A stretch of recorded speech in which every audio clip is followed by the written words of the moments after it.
Bueno, buenas tardes nuevamente. Les damos la bienvenida a la segunda jornada de los seminarios de dosificación de precisión, actividad que se enmarca en el cierre del funcionamiento del grupo interdisciplinario de dosificación de precisión. En el día de hoy va a haber un pequeño cambio en el cronograma que se había publicado. Vamos a tener dos charlas, dos presentaciones, una a cargo de la doctora Laura González y la otra a cargo de la doctora Cecilia Maldonado. Luego va a haber una pequeña presentación de cierre y así podemos cerrar el Zoom para todos los que nos siguen virtualmente y podemos pasar acá presencial a la sesión de pósteres y el café. Bueno, entonces doy inicio a la primera presentación a cargo de la doctora Laura González, profesora agregada del Instituto de Computación de Facultad de Ingeniería. El título de la presentación es Aportes desde la informática a la dosificación de precisión informada por modelos.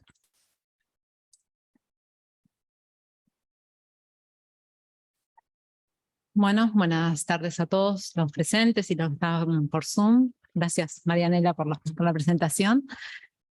A nosotros, un poco desde lo que es el área informática, cuando nos integramos al semillero, creo que éramos un poco los que estábamos más alejados de la temática.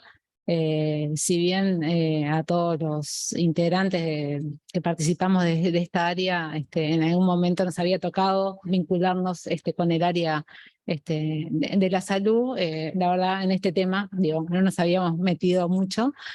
Y bueno, ahí me gustaría mencionar a los compañeros del Instituto de Computación que están participando: Bruno Rienzi, Raquel Sosa, Libertad Tanzini y Raquel Sosa y Flavia Serra.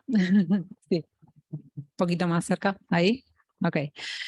Que bueno, todos somos un poco docentes, digamos, del Instituto de Computación y bueno, además somos o investigadores o estudiantes del área informática del PDCIVA y bueno, estamos trabajando en lo que tiene que ver con informática o ciencias de la computación, ¿sí? Entonces, bueno, un poco al estar alejados un poco de la temática, algo que teníamos como foco en este semillero es introducirnos, ¿no?, en el dominio, conocer bien cuáles eran las problemáticas, y bueno, un poco como comentaban en las presentaciones pasadas, poder, bueno, lograr un vocabulario común, ¿sí? Entonces, bueno, en esta presentación un poco lo que me pareció interesante mostrar es un poco lo que habíamos visto a lo largo del desarrollo del semillero, cuáles habían sido los aportes que efectivamente habíamos podido brindar desde la informática, y bueno, ahí hay como distintos grados de profundidad, ¿no?, en lo que hemos logrado llegar. En algunas áreas hemos llegado a resultados concretos, en otras de repente hemos más bien analizado, y bueno, y otras áreas de la informática que son un poco ajenas en lo que estamos trabajando, lo que estamos participando en el semillero. Bueno, lo que sí visualizamos es que hay oportunidades de aplicación y de aportes a lo que es la dosificación de precisión informada por modelos, ¿sí? Entonces, bueno, un poco la idea de la presentación sería ver eso, o sea, iba a dar una breve introducción. Después el segundo punto fue un poco lo que es uno de los resultados, si se quiere, más concretos desde lo que trabajamos desde el Instituto de Computación, que es, bueno, una plataforma que brinda soporte a la dosificación de precisión informada por modelos, ¿sí? Un poco todo lo que comentaban en las presentaciones que se expusieron ayer, bueno, un poco eso tiene que estar en general soportado por herramientas, ¿sí?, que faciliten de alguna forma esas actividades, y bueno, un poco se trabajó con un grupo de estudiantes de ingeniería en computación en el desarrollo de esa plataforma, ¿sí? Y después, bueno, voy a comentar también, porque en el marco de seminarios, los otros compañeros del Instituto de Computación que trabajan en otras áreas, bueno, estuvimos analizando, bueno, cómo eventualmente se podrían aplicar, por ejemplo, técnicas de aprendizaje automático o técnicas de calidad de datos. Después, bueno, como le decía, ver un poco si nos dan los tiempos, aportes desde otras áreas, desde la informática, ¿sí? Bueno, entonces un poco introduciendo, o sea, un poco nosotros en la informática o lo que son las ciencias de la computación, como toda disciplina científica, como sabrán, hay como varias áreas de investigación. Bueno, los que participamos en el semillero, obviamente, por lejos no cubrimos todas ellas. En particular, un poco los que estamos trabajando dentro del semillero, nos centramos en lo que es el área de integración de sistemas, investigación de operaciones, que bueno, ahí es un grupo que trabaja, por ejemplo, los temas de aprendizaje automático y sistemas de información, que es donde se trabaja sobre todo la parte de calidad de datos, ¿sí? Pero bueno, hay otras áreas de la informática, como pueden ser procesos de negocio, no sé, cosas más básicas, como pueden ser los fundamentos matemáticos de la informática o métodos formales, que bueno, que obviamente no están cubiertas por los integrantes que participamos en el semillero, ¿sí? Pero bueno, después al final de la presentación vamos a por lo menos ver qué otras áreas de la informática se podrían aplicar o visualizamos que se podrían brindar aportes a este paradigma de dosificación de precisión informada por modelos, ¿sí? Entonces, bueno, ahora un poco la idea sería hacer foco como en estos 3 puntos. La plataforma cae un poco, la plataforma que voy a presentar cae un poco dentro de lo que es la integración de sistemas. Entonces, bueno, vamos a arrancar por ahí, ¿sí? Bueno, un poco para los que no estuvieron en las presentaciones pasadas y un poco para también recordar un poco lo que busca la dosificación de precisión informada por modelos, es poder individualizar tanto las dosis de los fármacos como los intervalos de administración, apuntando a maximizar lo que son las probabilidades de eficiencia y seguridad en cada paciente de acuerdo a sus características particulares, ¿sí? Bueno, este diagrama creo que se lo saqué de una de las presentaciones de ayer, ¿sí? Entonces, bueno, un poco como les decía hoy, un poco para llevar adelante esto, un poco los farmacéuticos, los médicos, lo que van a precisar son herramientas que de alguna forma simplifiquen o brinden soporte, ¿sí? Para realizar estas tareas, ¿sí? Entonces, un poco cuando arrancamos con este semillero, una de las cosas que nos pareció interesante para meternos en el dominio es conocer cómo se trabajaba hoy por hoy en la Facultad de Química con respecto a este paradigma y bueno, qué herramientas de soporte hoy por hoy tenían, ¿sí? Entonces, bueno, un poco lo que estuvimos conversando en varias reuniones, también con los estudiantes de grado, es que, bueno, un poco el grupo de acá de la universidad se apoya principalmente en herramientas tipo Monolix y Simulix, que son de la empresa Lixoft, que, bueno, permiten o brindan soporte para distintas actividades, ¿sí?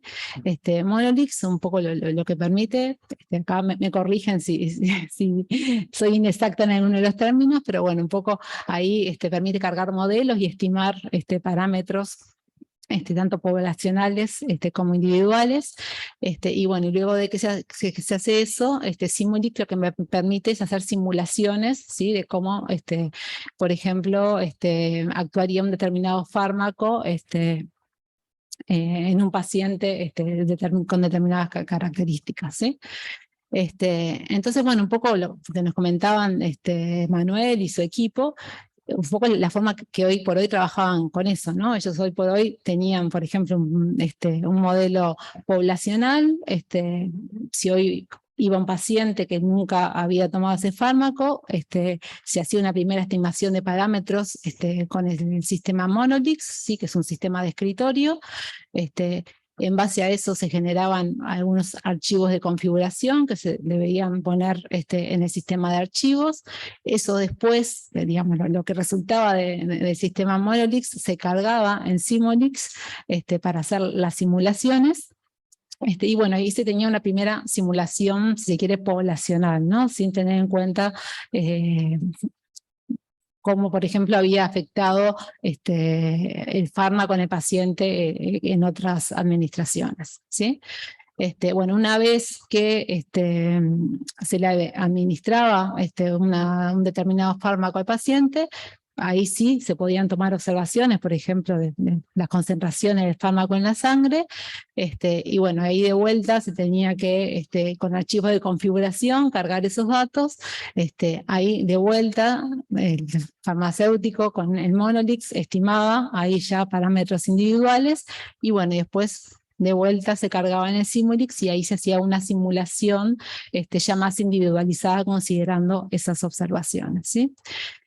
Y bueno, un poco lo que vimos, si bien obviamente estas herramientas brindan un soporte súper interesante, porque es un poco lo que les ha permitido hoy por hoy llegar a los resultados, digamos, que han mostrado en las presentaciones que vimos ayer, por ejemplo. Vimos como varias oportunidades de mejora, por lo menos del lado de la integración de sistemas y de la informática, ¿sí?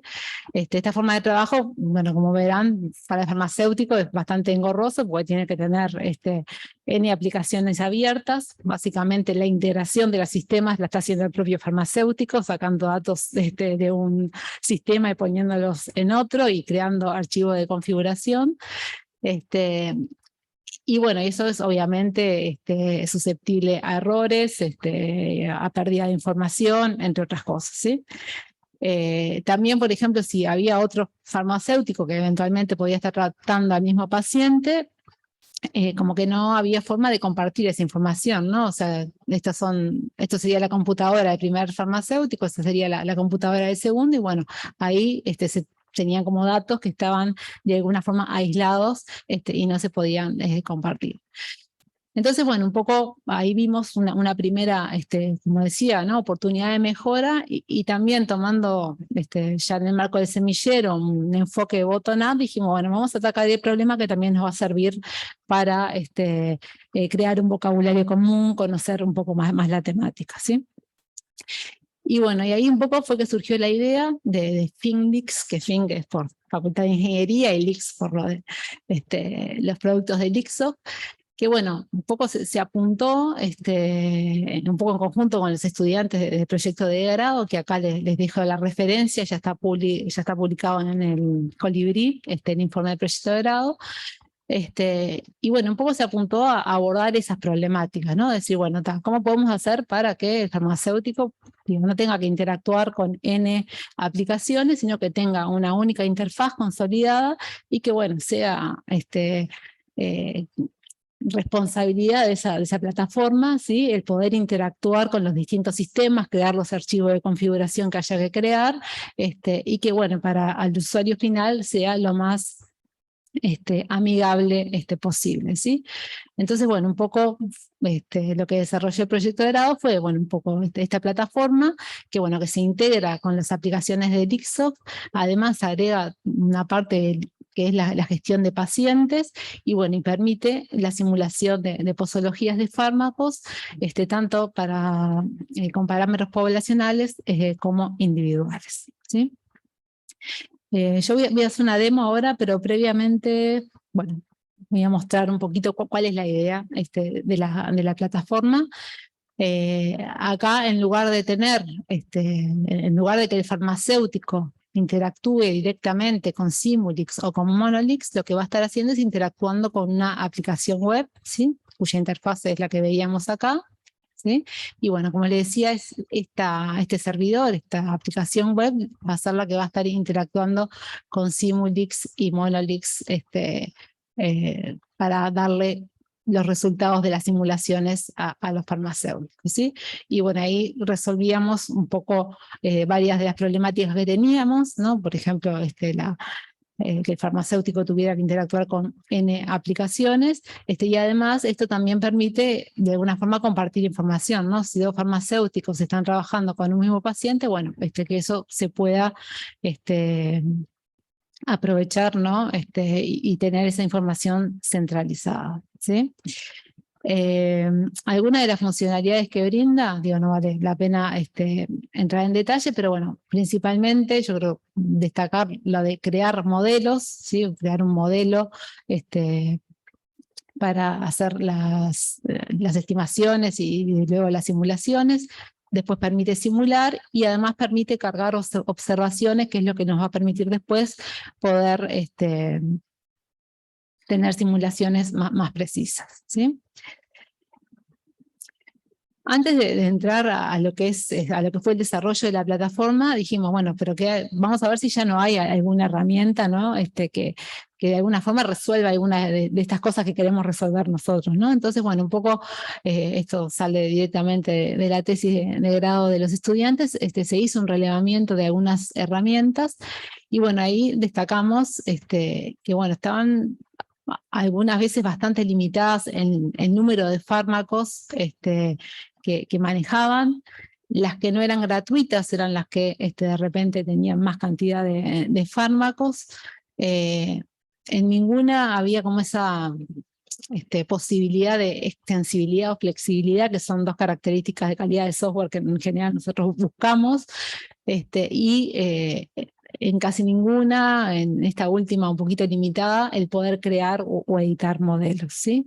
Entonces, bueno, vimos que realmente había una oportunidad, ¿no? de poder brindar una solución de valor agregado en esta área, ¿sí? Entonces, bueno, ahora les voy a hacer una pequeña demo del sistema para que vean a ver dónde lo tengo. Segundo.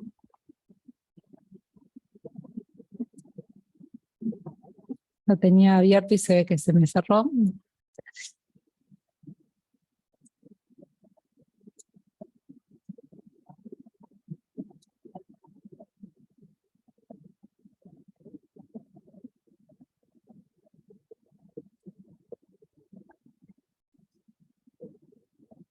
¿Ya viene? Ahí va.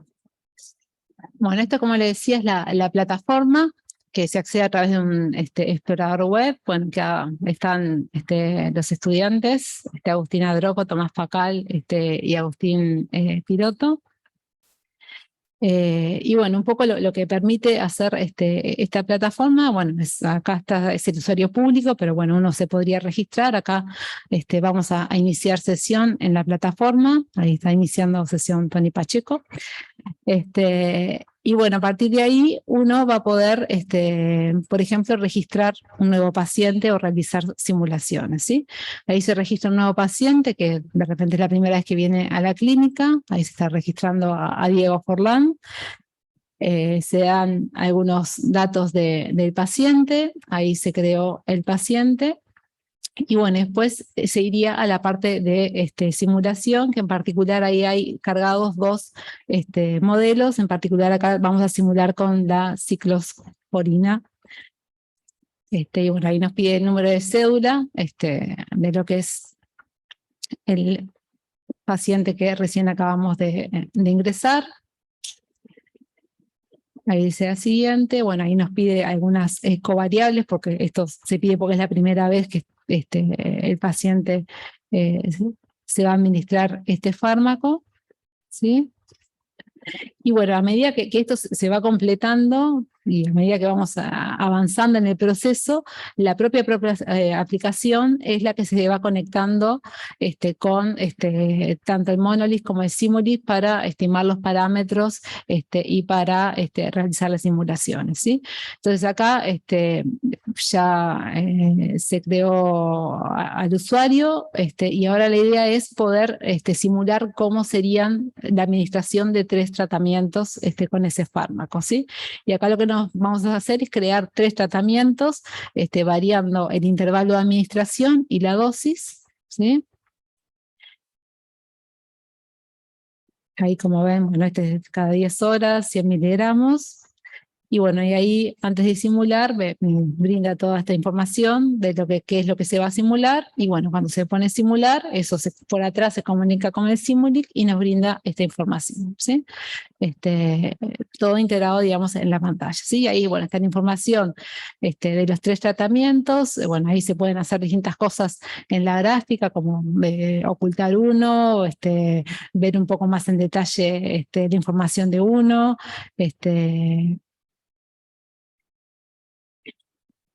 Después acá más sobre la derecha hay datos más métricas generales de lo que fue la simulación, bueno, temas del estado estacionario, que bueno, era algo importante que les interesaba al grupo de Manuel, el área bajo la curva, que escuché bastante también ayer, que es un dato importante a tener en cuenta, ¿sí?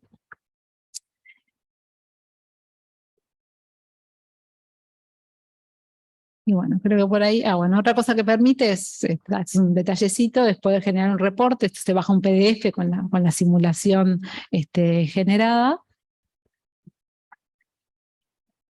¿Sí? Y después, bueno, supongamos que este paciente ya se administró y queremos de alguna forma cargar observaciones para ver un poco y registrar cómo ese fármaco resultó, digamos, en el organismo, ¿no? Entonces, bueno, ahí se elige paciente, se elige el modelo, ahí se nos piden ciertos datos del paciente, que es el peso, la edad, entre otros. Y ahí lo que vamos a estar haciendo es registrando esas observaciones, ¿no? Registrando cómo el fármaco impactó, digamos, en el organismo del paciente. Y ahí particularmente cuando acá se especifica el tratamiento utilizado y luego se van a cargar observaciones que se tomaron, ¿sí? Que básicamente es la concentración en el tiempo, la concentración en sangre en el tiempo, ¿sí? Ahí se van a cargar 3 observaciones.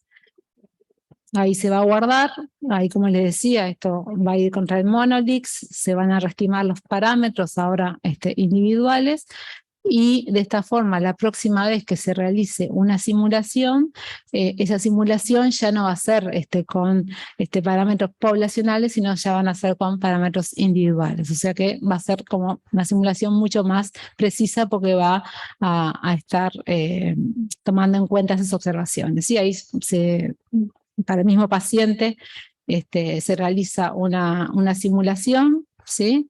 Que por ahí estaban los datos de la dosis, que bueno, esto con el Zoom no se ve bien, pero son 100 miligramos cada 10 horas. Y bueno, y acá un poco cambia, el anterior, acá decía parámetros poblacionales, acá ya se está simulando con parámetros individuales.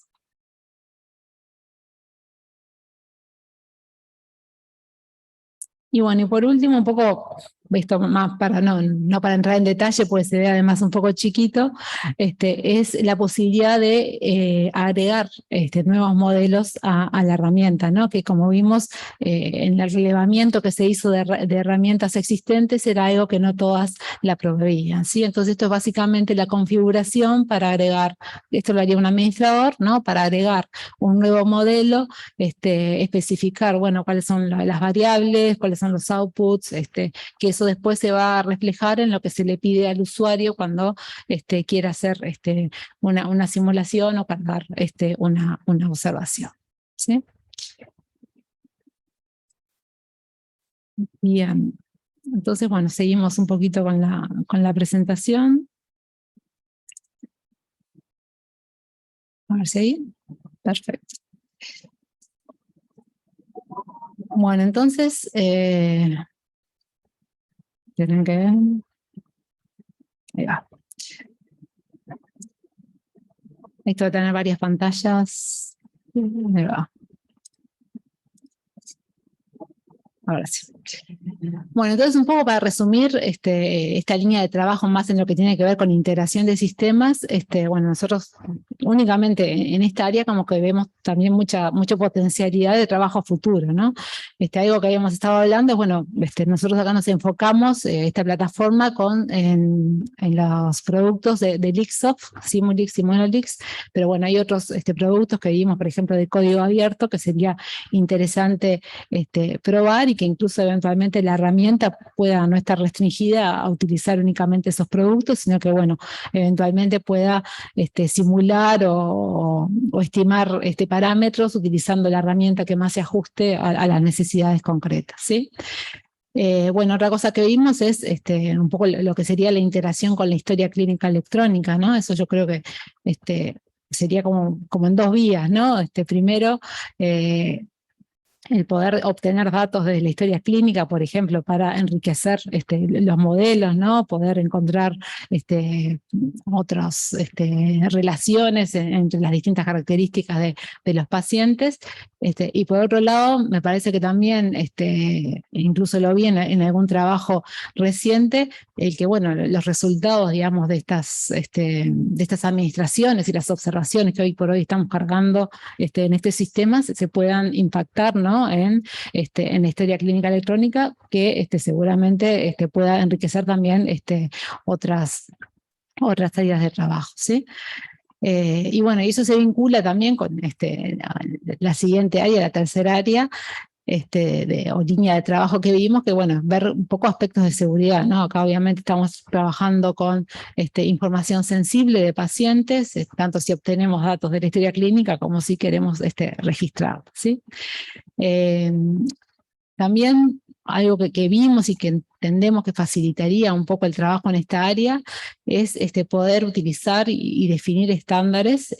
Nosotros un poco lo que vimos al trabajar con Simulix y Monolix es que ellos tenían como su propio formato propietario, ¿no? Para representar ciertas cosas. Y bueno, el área de la salud es un área que se ha destacado por la definición de estándares para justamente, ¿no? Facilitar lo que es la interacción entre distintas organizaciones que trabajan en el área de la salud. Entonces, me parece que ahí habría un área de primero un relevamiento, a ver si ya no hay algo existente. Nosotros en un primer relevamiento no encontramos. Pero bueno, si no, bueno, ver cómo se podría definir estándares o estandarizar, por ejemplo, la forma de definir modelos o observaciones, entre otras cosas.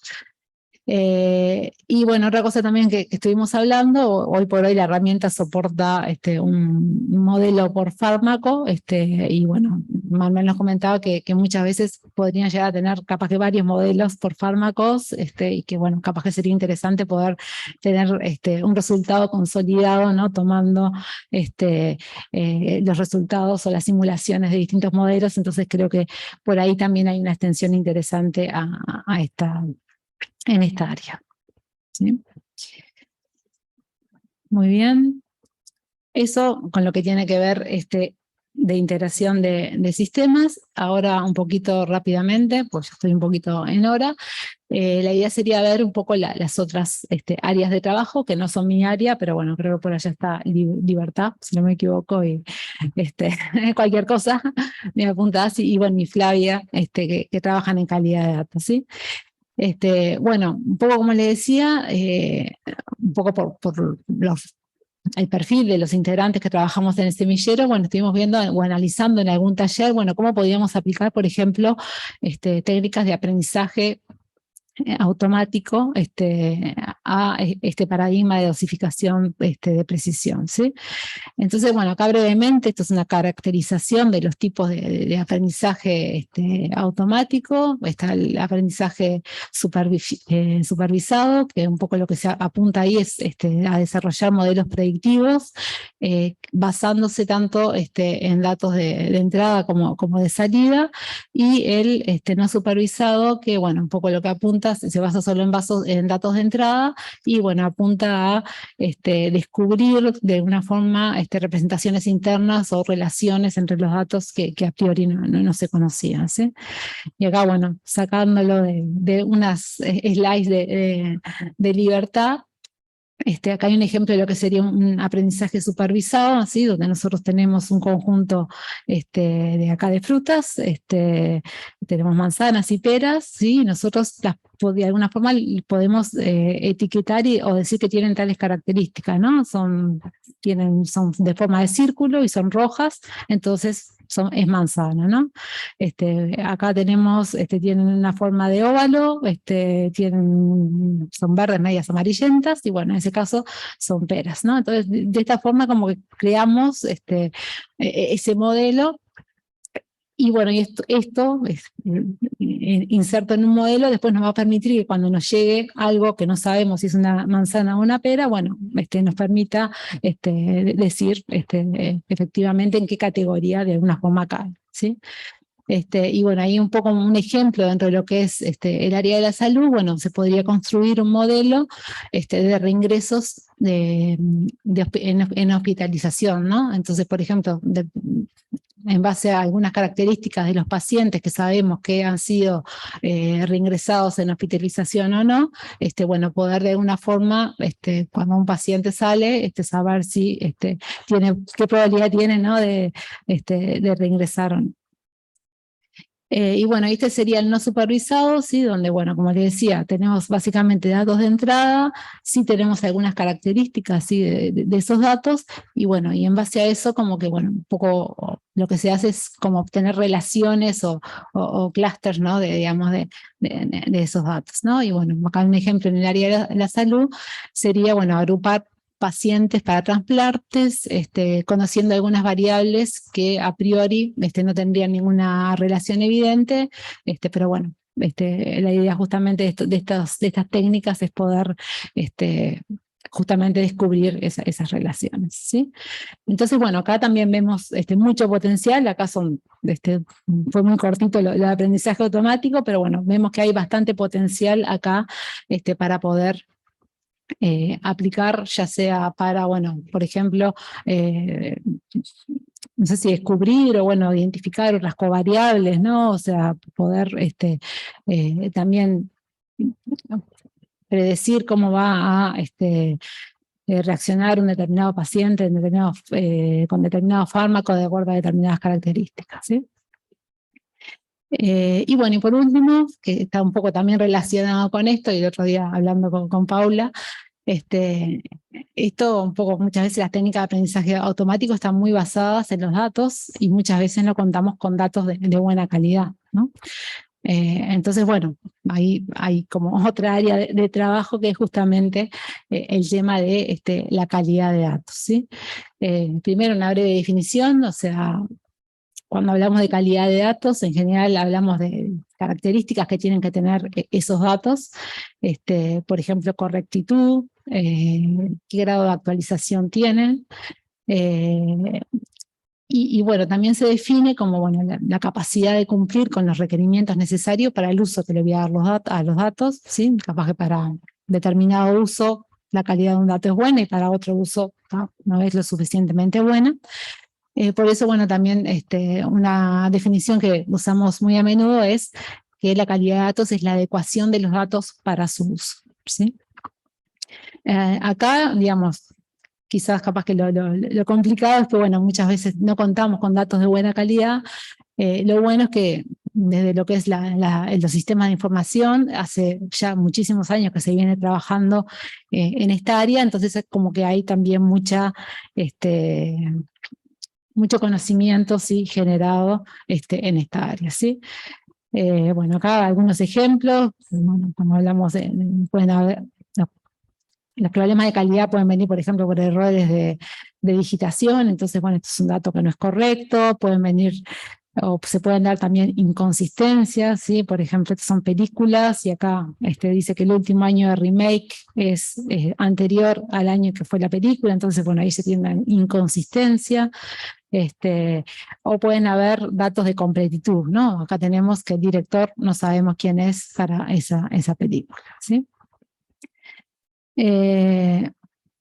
Como para comentar también, o sea, nosotros esto lo hemos venido trabajando en varios proyectos, en particular se desarrolló con AGESIC un modelo de calidad de datos de referencia, y donde se identificaron distintas dimensiones, ¿no? Porque, bueno, un poco la calidad de datos, en general se dice que es un concepto multifacético, ¿sí? Porque no aborda un solo aspecto de los datos, ¿sí?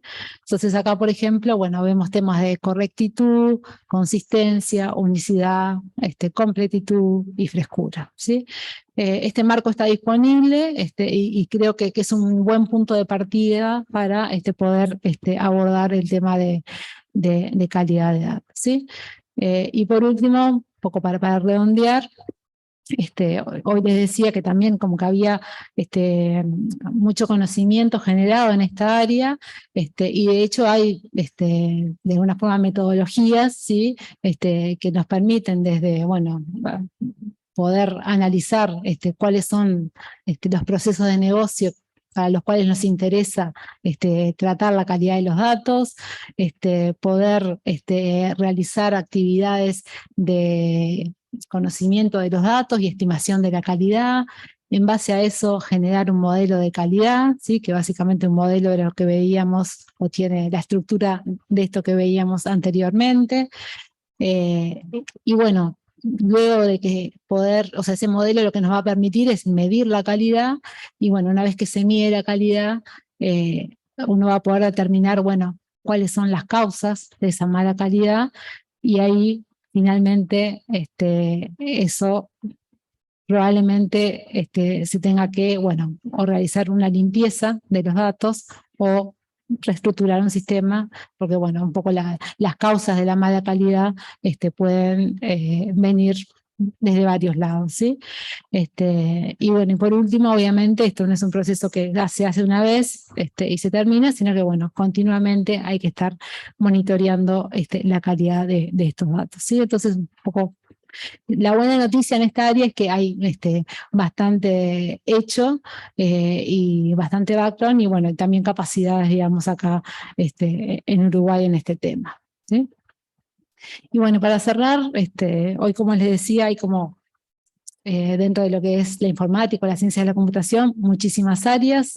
Vimos algunos aportes que trabajamos en el semillero en estas áreas, pero bueno, algunas otras áreas que algunas las nombramos, pero que visualizamos que podrían aportar a lo que es este paradigma, son, por ejemplo, temas de ingeniería de software, que algo vimos en lo que es el desarrollo de la plataforma, procesos de negocio, seguridad informática, sistemas ciberfísicos, sí, un poco también para, sobre todo para los dispositivos, ¿no? que se usan y que de repente te están tomando datos no sé, biométricos, ¿no? De la presión, etcétera.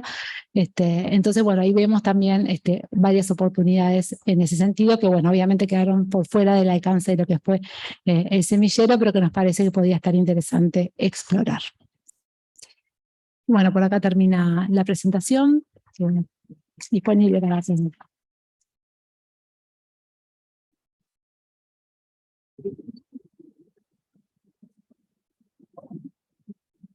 Bueno, muchas gracias, Laura, por la presentación. Queda abierto entonces el espacio para consultas. ¿Verla?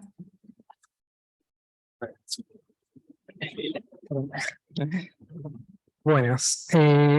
Elba Romero consulta.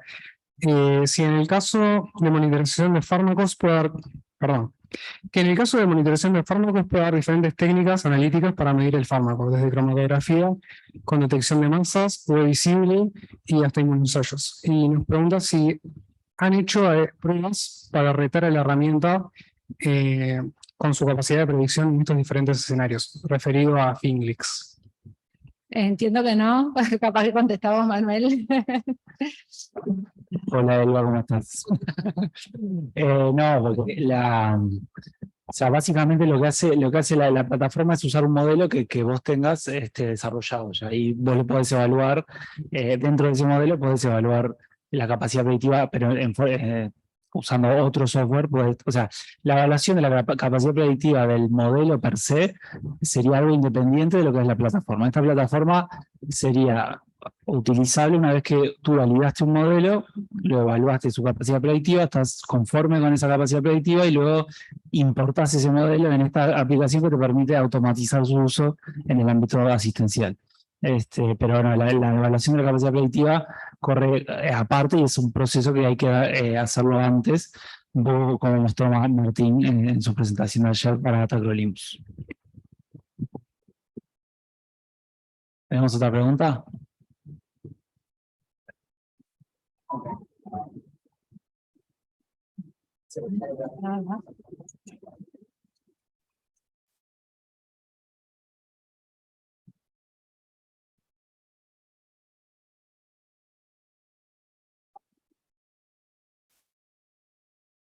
Bueno, la próxima charla está a cargo de la doctora Cecilia Maldonado, profesora titular del área de Biofarmacia y Terapéutica del Departamento de Ciencias Farmacéuticas de Facultad de Química.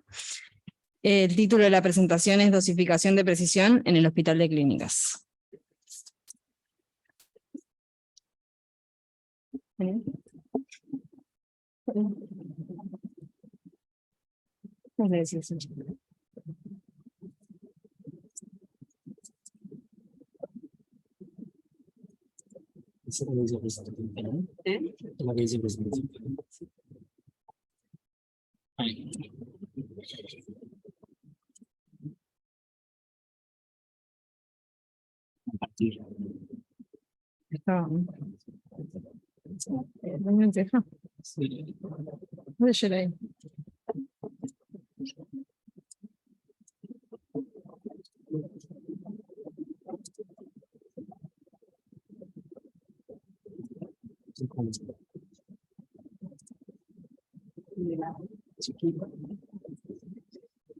Bueno, buenas tardes para todos. En el marco de este semillero en el cual hemos compartido y hemos aprendido muchas cosas acerca de el manejo de software.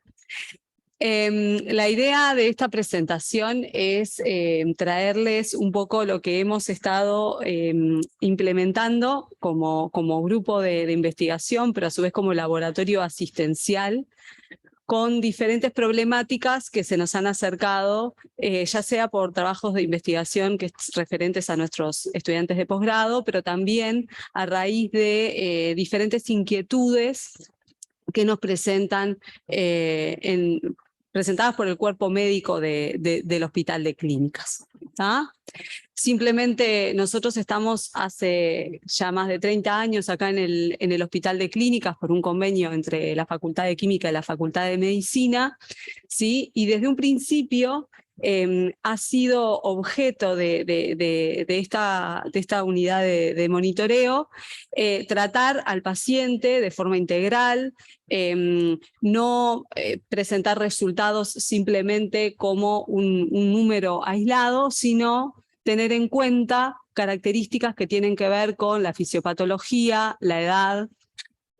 En tal sentido, bueno, estamos, para los que no conocen, en el piso 7, en el ala oeste.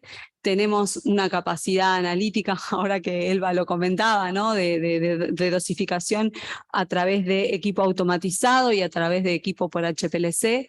El sueño de nosotros como químicos, con Manuel haremos lo posible para tener un MASA, además para aportar esta capacidad analítica, ¿sí? Pero sobre todo la capacidad analítica es nada si no contamos con una capacidad de interpretación, ¿sí?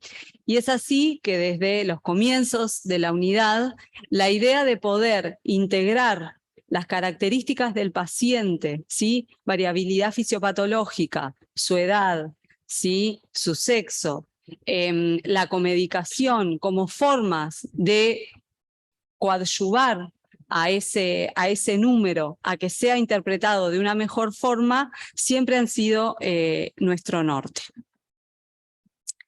Optimizar el tratamiento farmacológico, como lo comentaba Manuel ayer, siempre implica dos cosas.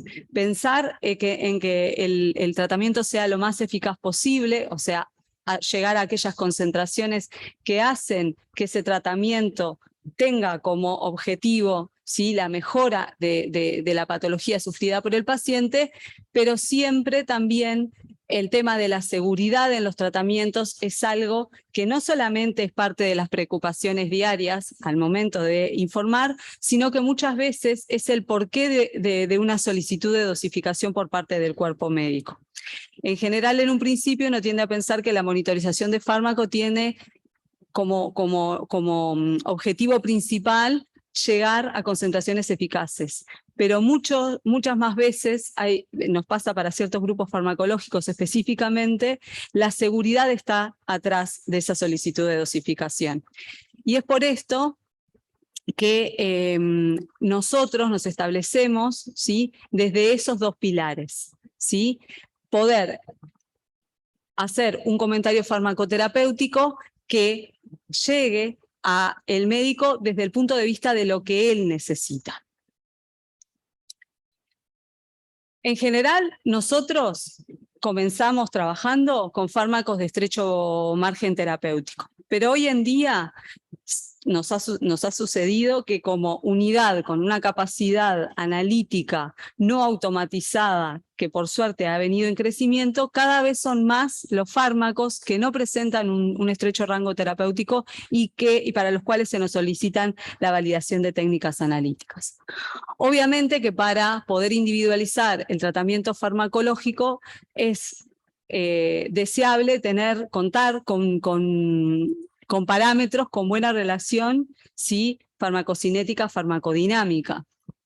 Y las medicaciones, una vez que se obtiene un resultado, poder establecer un comentario farmacoterapéutico acorde. Los modelos computacionales es una realidad, ¿sí? Que hace muchísimos años se desarrolla en otros países y como siempre ha llegado de forma más tardía a todo lo que es América Latina, ¿sí? La farmacocinética desde el punto de vista clínico ha sido encarada por el grupo de investigación y el grupo académico hace muchísimos años y de forma más reciente con la incorporación de Manuel a grupos de investigación o la creación de la red iberoamericana de farmacometría, también ha comenzado a tocar en parte todo lo que tiene que ver con las tareas asistenciales de investigación en la unidad de monitoreo. ¿Cuáles son las limitantes con las que nosotros nos encontramos todos los días cuando pretendemos hacer un comentario farmacoterapéutico de forma más adecuada, dependiendo de esa concentración que logramos medir y que después tratamos de traducir en algo que le sea de utilidad al equipo médico para la toma de una decisión? Que no tenemos modelos poblacionales nacionales. ¿Se acuerdan que Martín ayer a modo de chiste decía que no nos parecemos a los caucásicos? Bueno, esa es una realidad, pero muchos de los modelos desarrollados están hechos en población caucásica. Tratar de utilizar esos modelos para hacer ajustes, ¿sí? Y hacer predicciones y realizar esos informes que les comentaba de forma adecuada no sería lo más conveniente. Por otro lado, el número de pacientes, ¿sí? Pensando en desarrollar modelos propios, el número de pacientes necesarios para el desarrollo de modelos poblacionales a nivel nacional no es algo sencillo, ¿sí? Somos un país con un N pequeño y además no concentramos, por ejemplo, en la unidad de monitoreo del hospital a todos los pacientes que se monitorizan. O sea que el número de pacientes a los cuales accedemos y con los cuales podemos trabajar no es extremadamente alto. Y después, que obviamente dentro de un hospital de tercer nivel como este, las poblaciones especiales son casi la generalidad, ¿sí? Y no la excepción. ¿Por qué? Y bueno, porque trabajamos con el centro de cuidados intensivos, trabajamos con pacientes con trasplantes, trabajamos con pacientes con patologías neurológicas complejas como epilepsia refractaria. Entonces, desde este punto de vista, cómo utilizar los modelos dentro de un laboratorio que trabaja en asistencia en el día a día no es del todo sencillo. Por otro lado, comentarles cuáles son las dudas o cuáles son los trabajos que nos han propuesto y con los que hemos comenzado a dar esos primeros pasos que les mencionaba. Por un lado, ¿sí? El uso fuera de indicación, el uso off-label, ¿sí? De fármacos, sobre todo el uso por fuera de las vías de administración para las cuales tiene indicación esa forma farmacéutica. Otro gran problema que sobre todo ven los cuerpos médicos que les toca lidiar con pacientes en terapia crónica es el de la adherencia, ¿sí? No sé si todos están en conocimiento, pero en general un paciente con una terapia crónica, ¿sí? El 50% de pacientes en terapia crónica adhieren, el otro 50% no.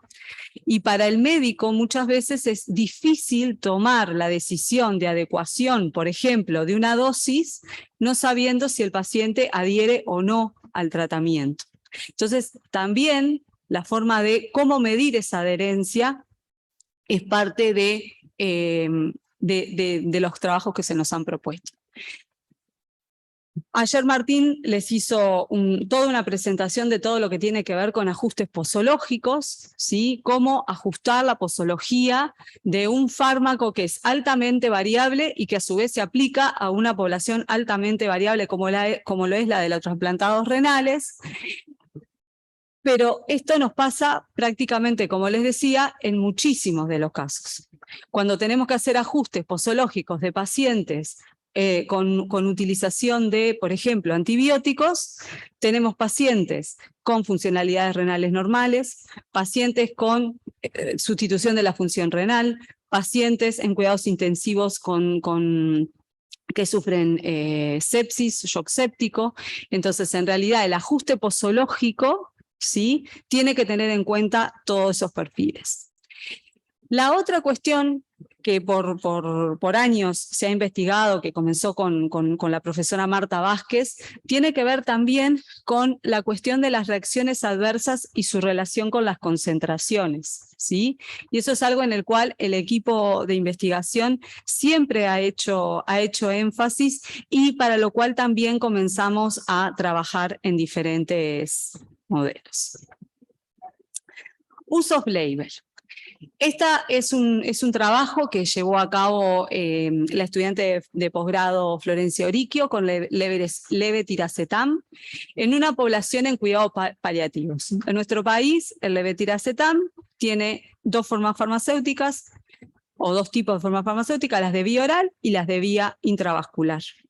Los pacientes de cuidados paliativos tienen, y sobre todo cuidados paliativos de final de vida, ¿sí?, no tienen la posibilidad de acceso a la vía oral en muchos de los casos, pero tampoco tienen fácil acceso a la vía intravascular.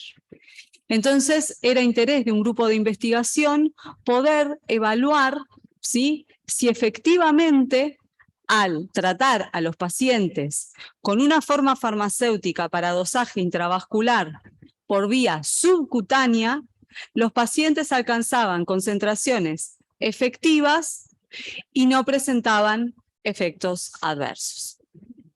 Para esto se nos propuso un trabajo, ¿sí?, en el cual se incluyeron, por un periodo corto, se incluyeron solamente 7 pacientes, ¿sí? Y obviamente era difícil establecer o realizar, como les digo, un modelo poblacional para 7 pacientes, ¿sí? De ese trabajo, lo que se realizó, ¿sí?, se hizo un análisis, utilizando un modelo monocompartimental, ¿sí?, y se realizaron estimaciones para el clearance y para el volumen de distribución. Florencia trabajó en este modelo y como resultado obtuvo un modelo con parámetros poblacionales que según los estudios estadísticos no diferían de forma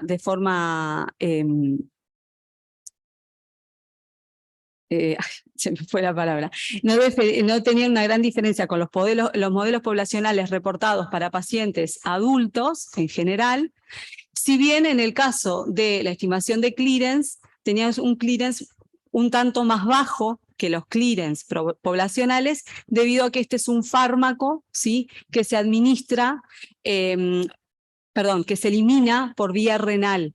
Y en la población justo de estos cuidados paliativos y de final de vida teníamos un porcentaje mayor de adultos mayores. Y a su vez, ¿no?, los cuidados de finales de vida muchas veces implican pacientes con una función renal empobrecida.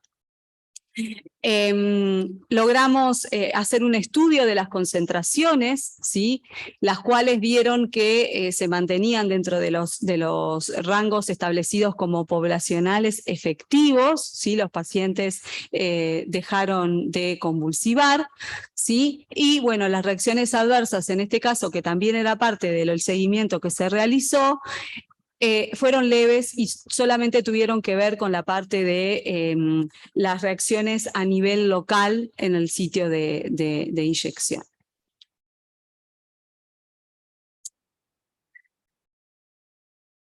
antes de que los compañeros de ingeniería se pusieran a trabajar con la plataforma, ¿sí? El caso de la ciclosporina fue un caso de desarrollo de modelo, ¿no?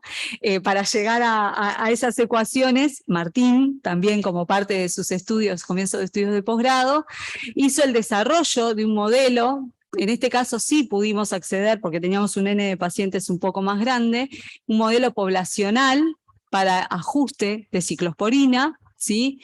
En este caso, ese N más grande, y a su vez fue un estudio retrospectivo, teníamos a su vez dosificaciones anteriores de pacientes, nos dio la posibilidad de desarrollar el modelo y validarlo con una población propia. ¿Ah? Martín trabajó en el desarrollo del modelo y a su vez, ¿sí? Una de las cuestiones importantes y que tiene que ver también con lo que comentaba Laura hoy, que alimentar esos modelos con dosificaciones sucesivas de esos pacientes, como lo muestra esta gráfica acá, hace que la incertidumbre de las siguientes predicciones sea cada vez menor, ¿sí? O sea, el que el modelo pueda aprender de cada uno de los pacientes que lo alimentan, permite que los ajustes posológicos sean cada vez más precisos. Este modelo, ¿sí? Fue en parte lo que nos dio lugar a pensar a que cuando Martín estaba en la unidad y estaba con su computadora, era todo precioso porque le decíamos, Martín, simulá, y cuando Martín no estaba en la unidad, era como, bueno, ¿y ahora qué le decimos a este paciente? ¿No? Y en parte el trabajo que hicieron Laura y todo su equipo llevó a algo que realmente para el trabajo asistencial diario es muy, muy, muy útil.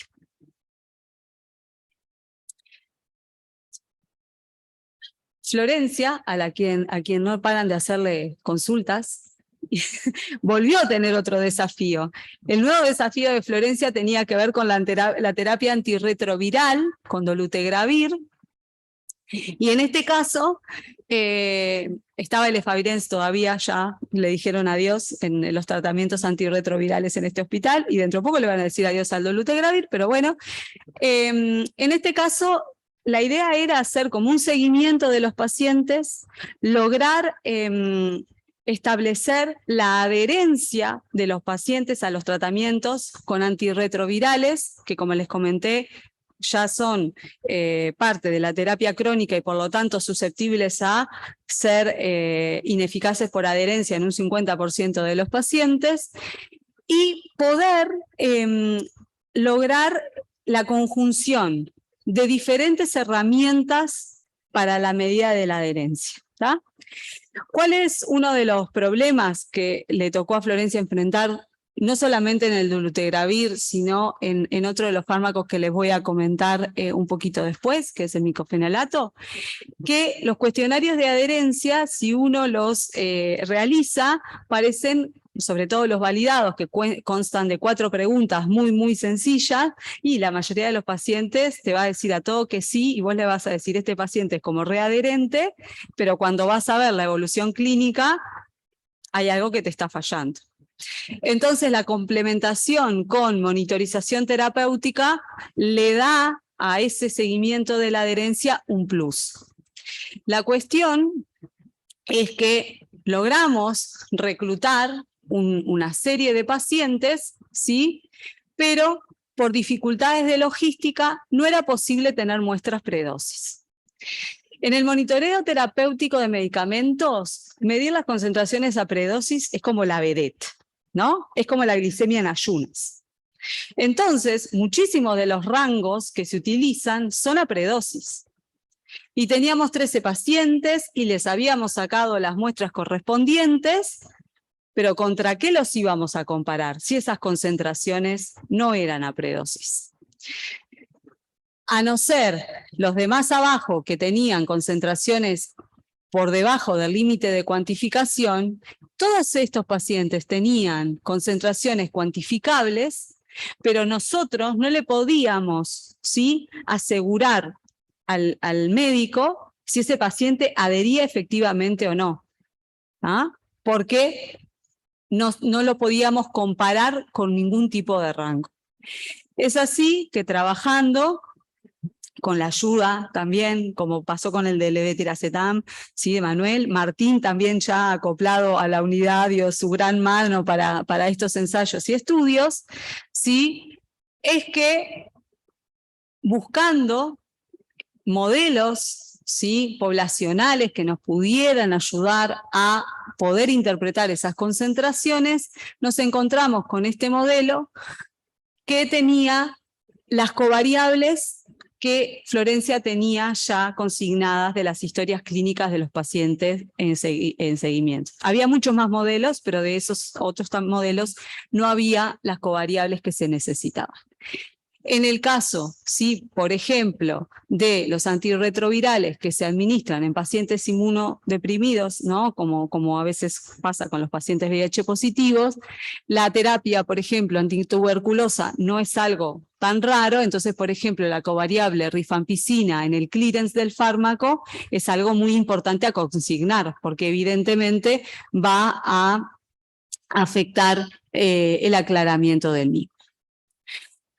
Florencia, entonces, con las características de los pacientes, ¿sí? Realizó varias simulaciones, ¿sí? Y lo puse, creo que al revés. Bueno, creo que me quedo en otra.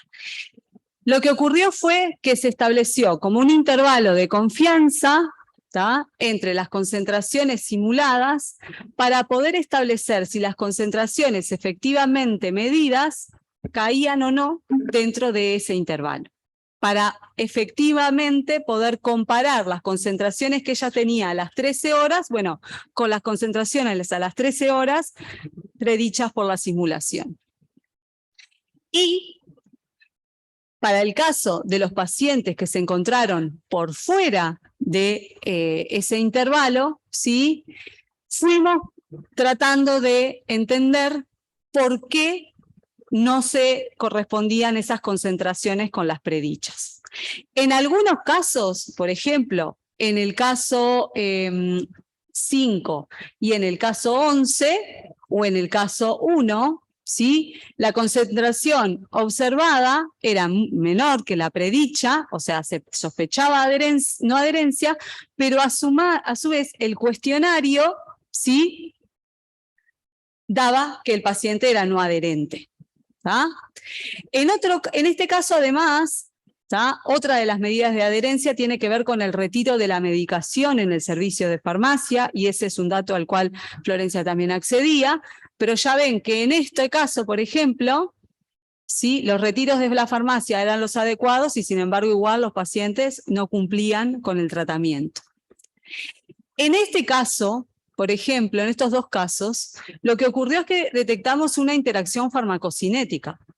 O sea, los pacientes sí cumplían, o sea, sí eran adherentes con la medicación, pero la absorción del dolutegravir no era la adecuada por la coadministración con hidróxido de aluminio.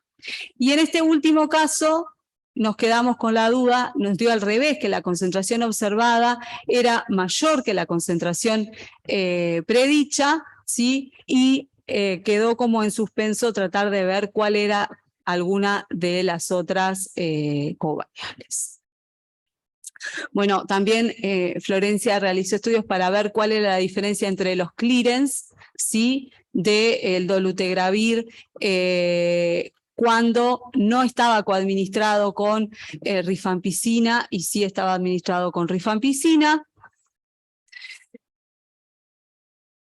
Perdón, esto es, Florencia está trabajando con un infectólogo y está todavía en fase de publicación. Pero en definitiva, para el grupo de infectología del Hospital de Clínicas, el contar con una dosificación que no dependiera de la hora, porque lo que se encontraron, porque además tuvimos la pandemia y el momento de extracción de la muestra era a oportunidad y no estaba estipulado según el protocolo protocolo que se había realizado estaba pensado para hacer apredosis, pero el infectólogo se encontró con la problemática de que no le pudo sacar apredosis. Lo que se logró es poder establecer una correlación adecuada con un modelo que no es poblacional nuestro, pero respondió de acuerdo a las características de forma adecuada y se pudo dar respuesta a esos pacientes por no adherencia o por interacciones medicamentosas, que también es algo factible. Otro grupo de trabajo, que es en este caso el del Centro de Nefrología en pacientes con enfermedad lúpica, también se propuso un trabajo con adherencia, ¿sí? Con adherencia esta vez al ácido micofenólico. En este caso, el procedimiento fue casi como paralelo, ¿sí?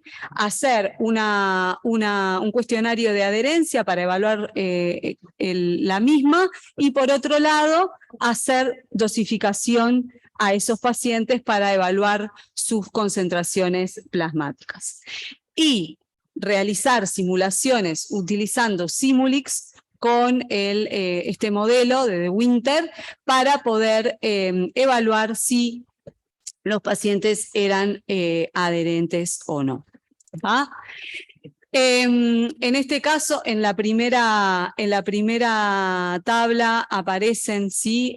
Todo lo que tiene que ver con pacientes adherentes y no adherentes de acuerdo al cuestionario, y la evaluación de todos los parámetros paraclínicos con los cuales se hace seguimiento de los pacientes con lupus, ¿sí? Y en este caso, ¿sí? Acá en este segundo análisis univariado con pacientes en los cuales el punto de corte fue la concentración de 3,0 miligramos litro, que es el punto de corte para establecer si las concentraciones de ácido micofenólico son terapéuticas o no. ¿Ah? También en este artículo seguimos trabajando, y nuevamente, como conclusión de varios de los análisis que son bastante más extensos que estos, es que las herramientas de adherencia necesitan combinarse, ¿sí?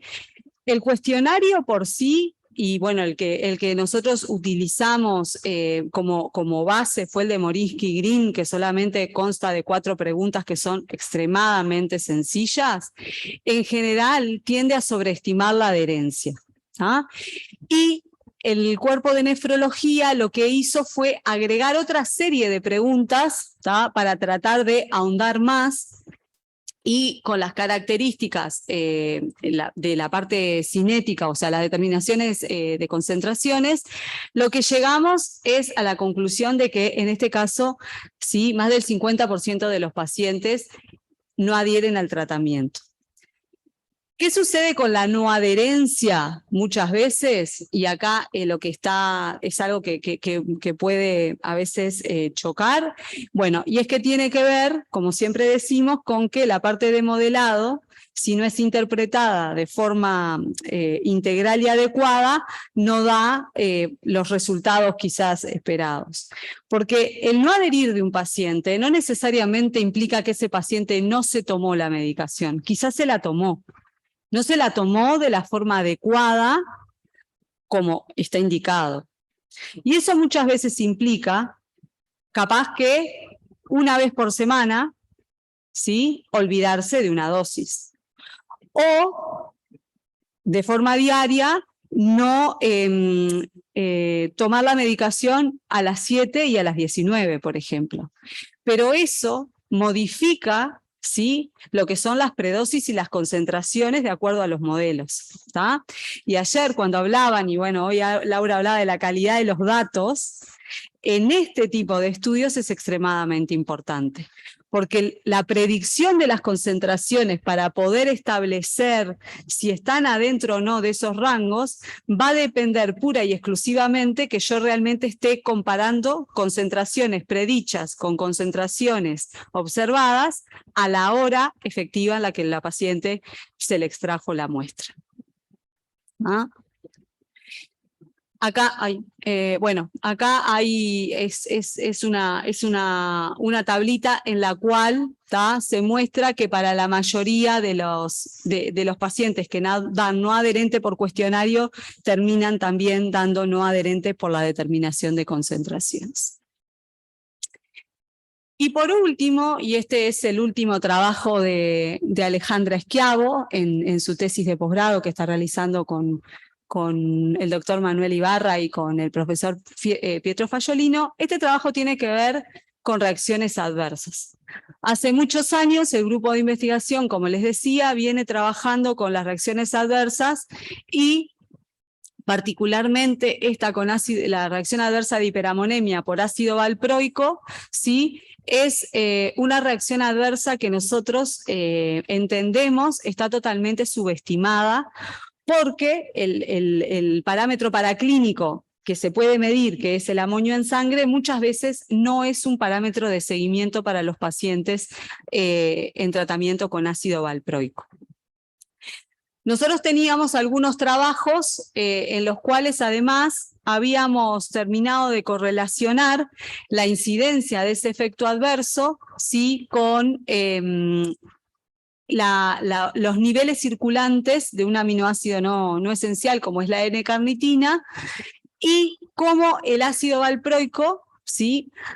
Tenía como consecuencia la hiperamonemia porque él mismo es capaz de depletar los niveles de L-carnitina del organismo. Tanto es así que uno de los antídotos que se usa en los casos, el antídoto que se usa en los casos de hiperamonemia, es la suplementación de carnitina a dosis altas para revertir este cuadro. Bueno. Alejandra comenzó su trabajo, ¿sí? Por un lado, tratando de hacer un diseño de un modelo QSP, ¿sí? Y tratando de integrar todo el trabajo anterior que habíamos hecho con pacientes y monitorizaciones y determinaciones de amonio, integrando estudios de biodisponibilidad y bioequivalencia que también habían sido hechos por el grupo de investigación hace como 10 años, pero para los cuales había mucha información, y a su vez también integrando, ¿sí? Variables e información de literatura. Esta es la secuencia del trabajo que implica el desarrollo del modelo, el desarrollar un modelo poblacional para ácido valproico, el desarrollo del modelo QSP, ¿sí? Y posteriormente, como un modelo para el cual nosotros en realidad ya teníamos la experiencia de cómo pasaba en la clínica una intoxicación, por ejemplo, aguda, o las determinaciones de amonio, de valproico, poder desafiar ese modelo para ver si daba las respuestas esperadas al momento de, por ejemplo, una intoxicación aguda por una sobredosis y un intento de autoeliminación. Alejandra desarrolló el modelo en el cual fueron incluidos todos los actores necesarios para explicar mecanísticamente cómo se da esa reacción adversa, que tiene que ver un poco, como yo les decía, con que el ácido valproico tiene la capacidad de depletar la carnitina. El depletar carnitina hace que el ácido valproico siga rutas metabólicas que dan un metabolito, que a su vez modifica la eliminación de amonio por la parte de la urea, pero el depletar carnitina hace una regulación descendente del metabolismo de ácidos grasos por beta-oxidación, lo cual provoca menor cantidad de acetilcarnitina, que también termina disminuyendo la eliminación de amoníaco a nivel sistémico. Entonces, después de desarrollar lo que se llama esta red, en la cual se trata de incluir, ¿sí? Todos los mecanismos por los cuales se dan los distintos procesos a nivel del organismo, sí se desarrolló el modelo. El modelo, como les decía, fue desafiado a tratar de mostrarnos que cuando nosotros le dábamos una cierta dosis a un cierto paciente, en este caso, un paciente que recibía, por ejemplo, ácido valproico de forma crónica, ¿sí? Cuando nosotros suplementábamos esa dosificación de ácido valproico con carnitina, los niveles de amonio son los que están en verde, son menores. Eso es lo que se veía, por ejemplo, en los pacientes pediátricos, en los cuales los médicos pediatras tienen como protocolo, muchos de ellos, no dar el valproico solo porque ya saben que puede causar ese efecto adverso. Y porque además ese cambio en el metabolismo de ácidos grasos es lo que muchas veces lleva a esos niños a aumentar de peso, ¿sí? Por una desregulación en el metabolismo graso. Otro de los desafíos del modelo, por ejemplo, era un paciente que viene medicado, ¿sí? Con ácido valproico, y tras una ingesta aguda, ¿sí? Obviamente los niveles de amonio se disparan, y en general tras una ingesta aguda, cuando la misma es informada, por ejemplo, a un centro toxicológico, como acá tenemos en el 7, el CIAT, lo que ocurre es que se le prescribe a ese paciente dosis altas de carnitina, primero de forma rápida y luego mantenimiento, y eso sí provoca un descenso de los niveles de amonio. Entonces, ese modelo, ¿sí?, lograba explicar lo que nosotros veíamos en la clínica. La otra gran cosa, ¿sí?, que queríamos poder como entender y mejorar, ¿no?, porque en los pacientes pediátricos está como muy establecido que el niño con valproico va a ir acompañado de carnitina, sin embargo en el adulto no, es si existía la forma de predecir, ¿no?, cuánta carnitina había que administrarle a un paciente de acuerdo a la dosis de ácido valproico que recibiera, ¿tá? Y en este caso, ¿sí?, Alejandra hizo simulaciones, que yo con los lentes veo poco. En este caso no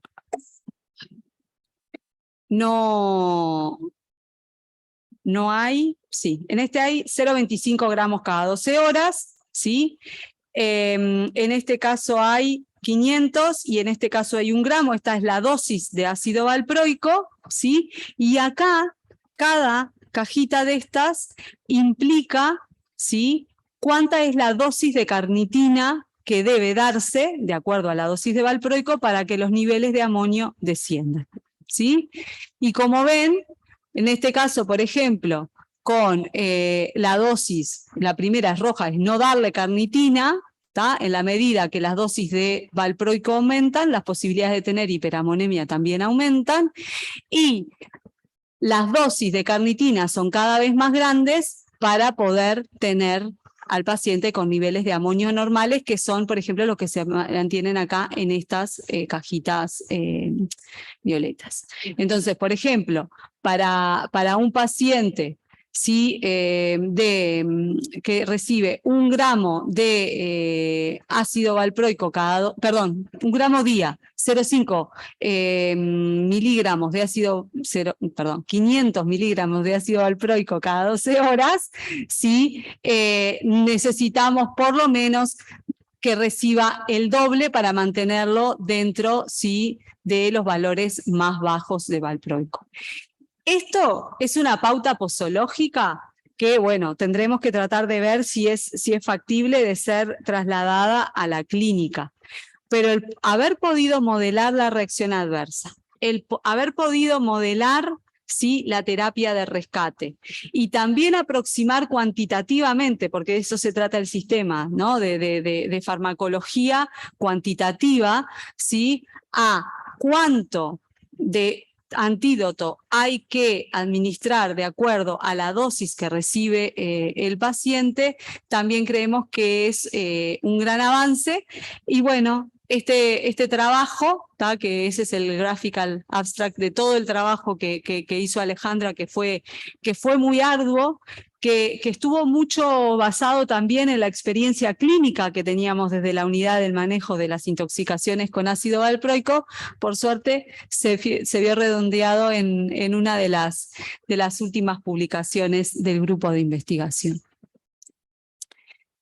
Lo último en lo que estamos ahora trabajando, y tengo a Juan allá atrás, nos tenemos que poner a trabajar en la farmaconutrición, pero además en la farmaconutrición en pacientes con estadio séptico, pacientes de cuidados intensivos. Este es un proyecto que nos fue aprobado por la CSIC y en el cual también decidimos involucrar, por esta cuestión de que son pacientes tan particulares, que tratar de establecer, por ejemplo, sacar muchas muestras a un mismo paciente es algo prácticamente imposible de hacer.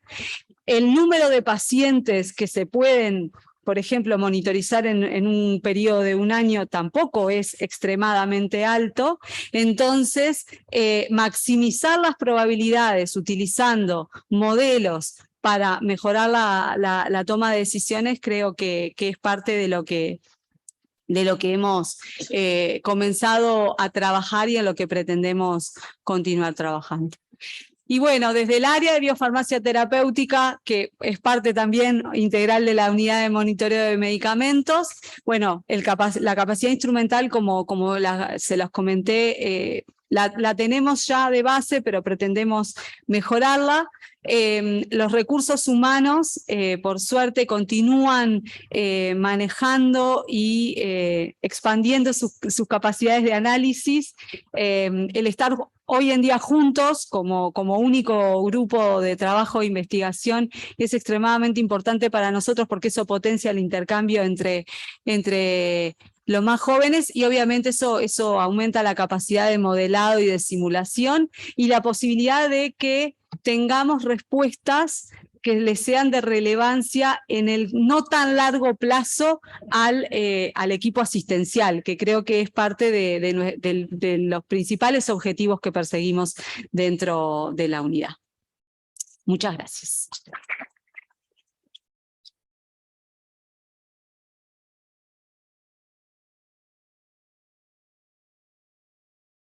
Muchas gracias, Ceci, por compartir el trabajo de la unidad de monitoreo de medicamentos y del área en general.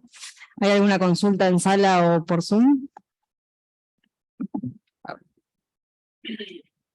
Bueno, excelente el trabajo que han realizado y que realizan todos los días, así que bueno, felicitaciones para todos. Es un ejemplo a seguir para todos nosotros en Latinoamérica. Y yo te quería preguntar acerca del dolutegravir, que en realidad podría ser para cualquier fármaco, ¿no es cierto?, en cuanto a la adherencia. Lo que estaba pensando es cómo sería, o quizás más para el área de la gente que hace la simulación, porque el paciente, por ejemplo, podría haber tomado doble dosis antes de venir a la visita, o ese tipo de situaciones que también las tuvieron en cuenta para la simulación, para decir si es no adherente o adherente, o es no adherente en esa circunstancia, por ejemplo, que se retrasó.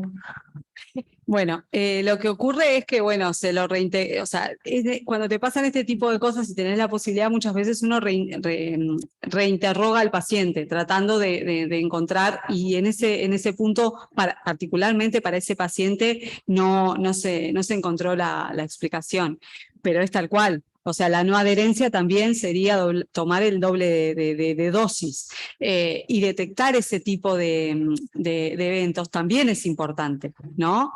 En este caso, cuando los pacientes se incorporan a un tratamiento o a mejor dicho, un protocolo para monitorización, vos podés tener como dos tipos de protocolo. Por ejemplo, el del ácido micofenólico fue un protocolo en el cual no se le avisó nada al paciente y se le sacó sangre, ¿no? Se le dijo, bueno, hoy le vamos a hacer las rutinas, no sé qué, no sé cuánto, le vamos a monitorizar el ácido micofenólico. Porque también tenés eso que, igual que pasa cuando el paciente sabe que se va a monitorizar la glicemia, ¿no? El diabético que hace dice, bueno, me porto unos días, entonces llego, la glicemia me da bárbara y el resto de las semanas hago cualquier cosa. Bueno, en ese caso, por ejemplo, recuerdo que era así, bueno, te saco sangre para las rutinas y vamos a dosificar el ácido micofenólico, pero el paciente no había tenido la oportunidad de corregir su no adherencia. En el caso del dolutegravir, Flor, también era la consulta. O sea, que si el paciente tenía esa conducta de tomar doble, bueno, capaz que lo que hay que chequear nuevamente, educar y prevenir. Pero no, que no había salido nada del interrogatorio que pudiera explicar esas concentraciones más altas. ¿Tá? Entonces en un principio no. Pero sí, es parte del todo. La no adherencia que implica cumplir mal las pautas también puede ser cumplirlas en más, no solamente en menos.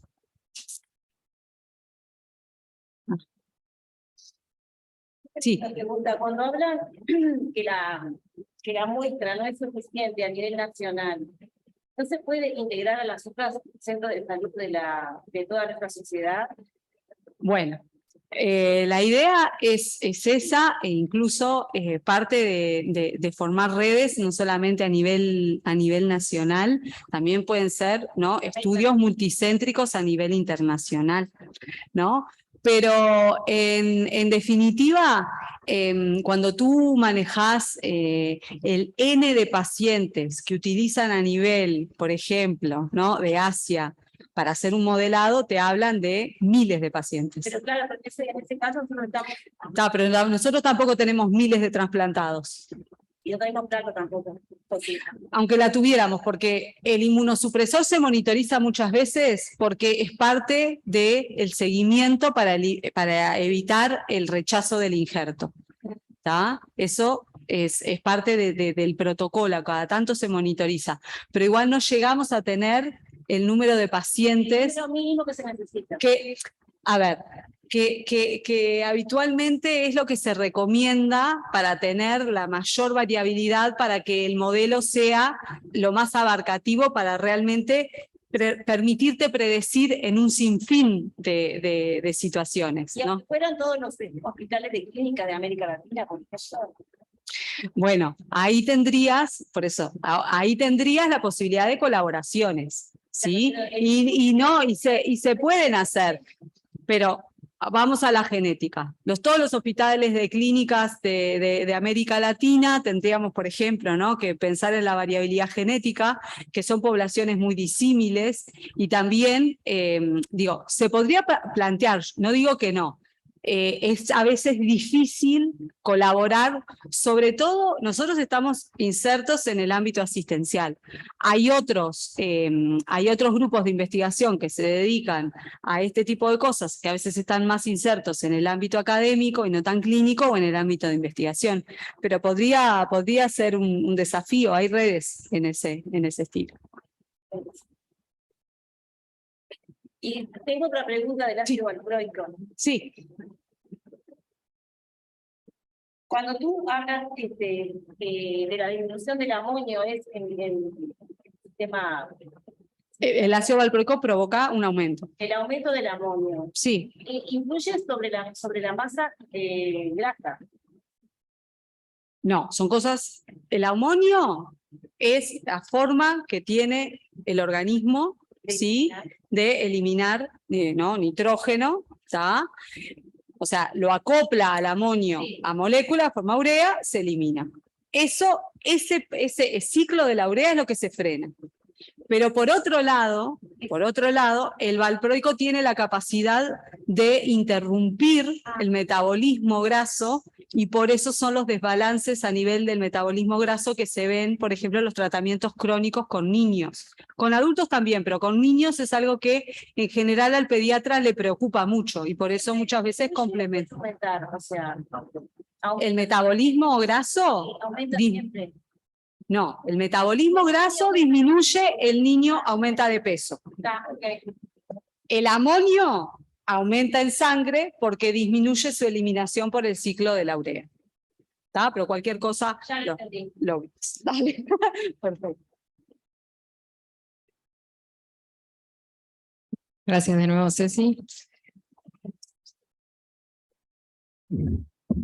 A continuación dan cierre a la actividad los responsables del grupo interdisciplinario de dosificación de precisión, el doctor Manuel Ibarra y la doctora Laura González. Muchas gracias, Mari. Imprimimos.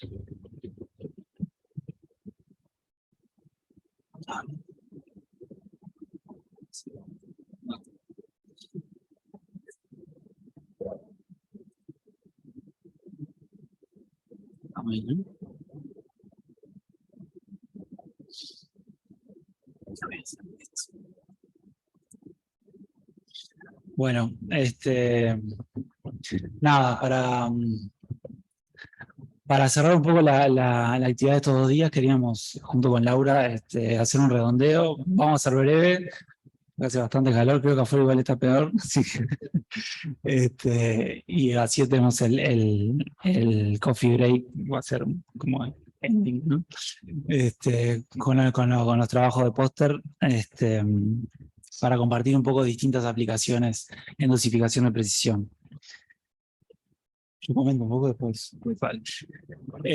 Bueno, yo cuando en la primera presentación compartí esta diapositiva que está tomada de una revisión que me parece muy interesante, que está citada en la diapositiva siguiente, que es un poco el paradigma o sea, hacia dónde podríamos ir en distintos servicios hospitalarios con la dosificación de precisión, o sea, usando modelos que tengan determinada validación y que estén desarrollados de acuerdo a la población de interés en la cual se van a usar.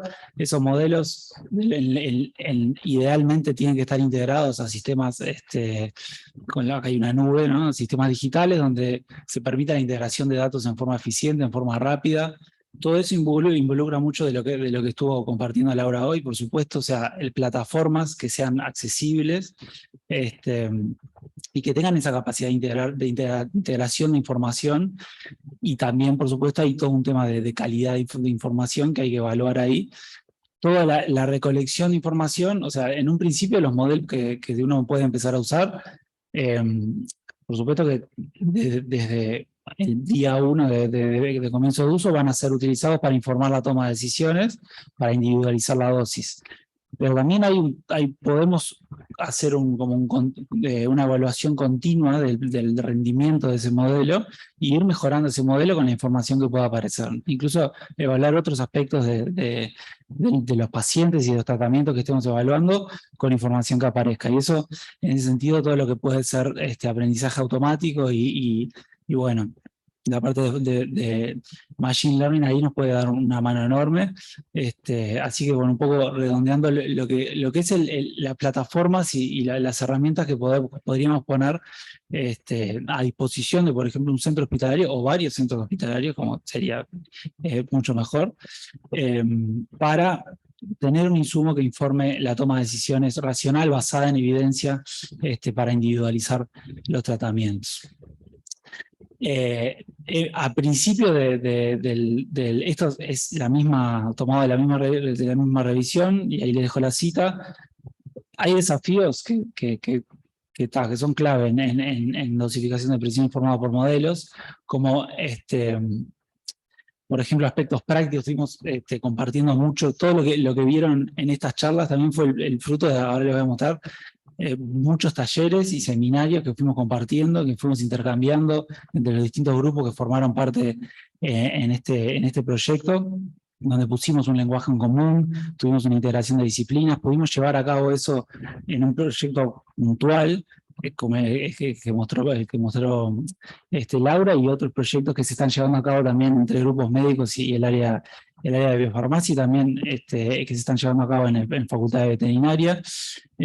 Hay muchas cosas técnicas a seguir explorando, y también parte de lo que queremos hacer que es también el objetivo de este evento, visualizar el valor que puede tener la dosificación de precisión en la investigación y el desarrollo en la práctica asistencial. Un poco llevar todos estos aspectos de farmacología cuantitativa en forma útil para el equipo médico, para los prestadores de salud, un poco también, como le mostré en la diapositiva anterior, la utilización de estos modelos en la práctica clínica ha demostrado mejorar los rendimientos, la efectividad de los tratamientos y mejorar indicadores de seguridad, teniendo además de un beneficio clínico para el paciente, generando beneficios para el prestador de salud, haciendo más eficientes los tratamientos, disminuyendo los días de internación, por ejemplo, disminuyendo también otras herramientas que se pueden disparar cuando aparece un evento adverso, como que un paciente que va a requerir más atención, puede requerir otros tratamientos, etc. Entonces, en ese marco que es que venimos trabajando con el grupo interdisciplinario, esta es una diapositiva del primer encuentro que tuvimos. El objetivo era integrar capacidades disponibles en Uruguay, consolidando un marco de trabajo interdisciplinario donde se desarrolle, se practique y se promueva el paradigma de dosificación de presión informada por modelos en medicina humana y veterinaria. Y creo que con este año de trabajo dimos un paso enorme hacia adelante. Acá son algunos de los grupos que empezaron y por supuesto que este evento también no nos queremos quedar con este año de trabajo y este paso, queremos también seguir adelante y queremos también invitar a otros grupos, tanto de aquí del Hospital de Clínicas, como de otros centros de salud, como de otros servicios de la universidad, a acercarse y a explorar posibilidades de colaboración para trabajar en este marco.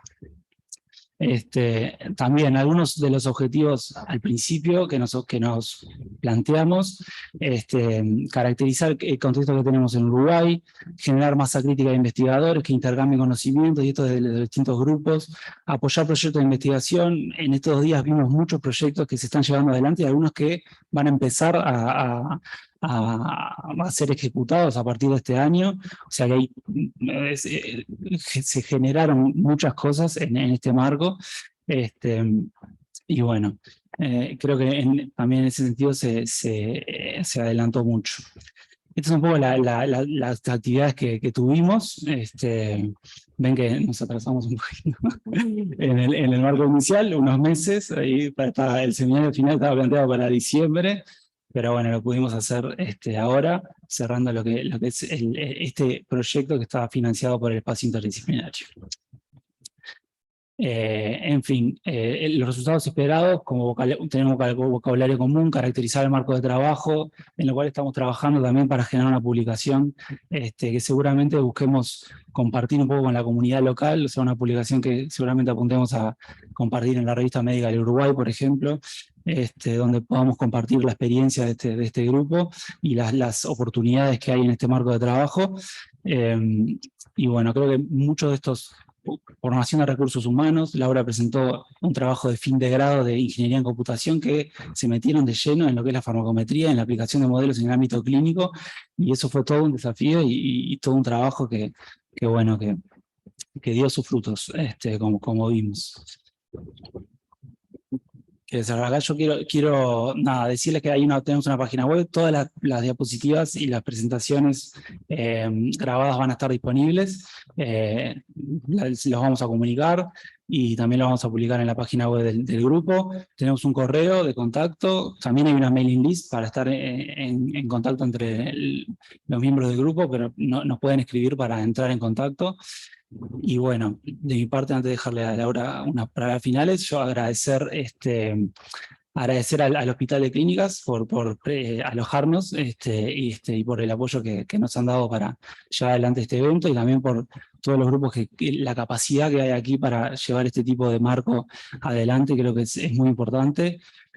Agradecer a Andrés Baptista, como estudiante de posgrado de química farmacéutica y fue designado en la asistencia del proyecto en este año, fue el que tuvo a cargo de un poco de la administración y de la gestión, estando muy por atrás de lo que es este evento, así que muchas gracias. También Patricia, que dio un apoyo muy importante estos días, así que muchas gracias. Y bueno, el resto del equipo, por supuesto que también. A todos, muchas gracias y a ustedes por estar acá y voy a dejar a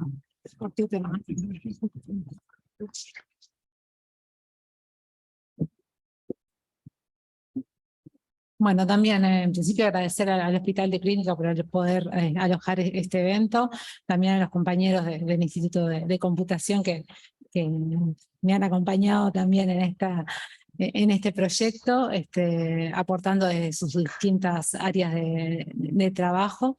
Y bueno, hoy como les comentaba, capaz que nosotros del área informática eran un poco los más ajenos a la temática, y bueno, la verdad que el proyecto de Semillero nos permitió como ver como mucha potencialidad de trabajo a futuro e impacto, digamos, no solo como decía recién Manuel, en los aspectos clínicos, sino también en aspectos de costos de los prestadores.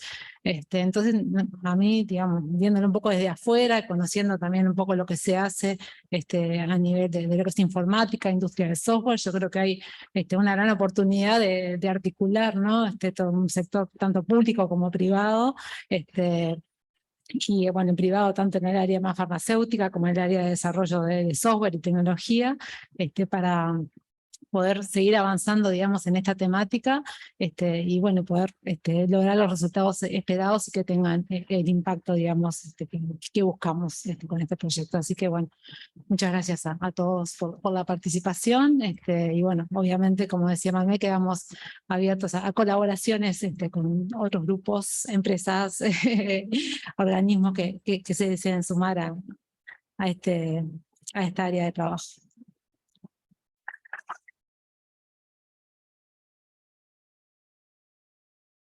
Cerramos el Zoom, así que muchas gracias a los que están conectados y pasamos ahí a un café y hay una sesión de reciclaje de pósteres para compartir algunos trabajos que hemos presentado y que han presentado otros grupos en eventos previos.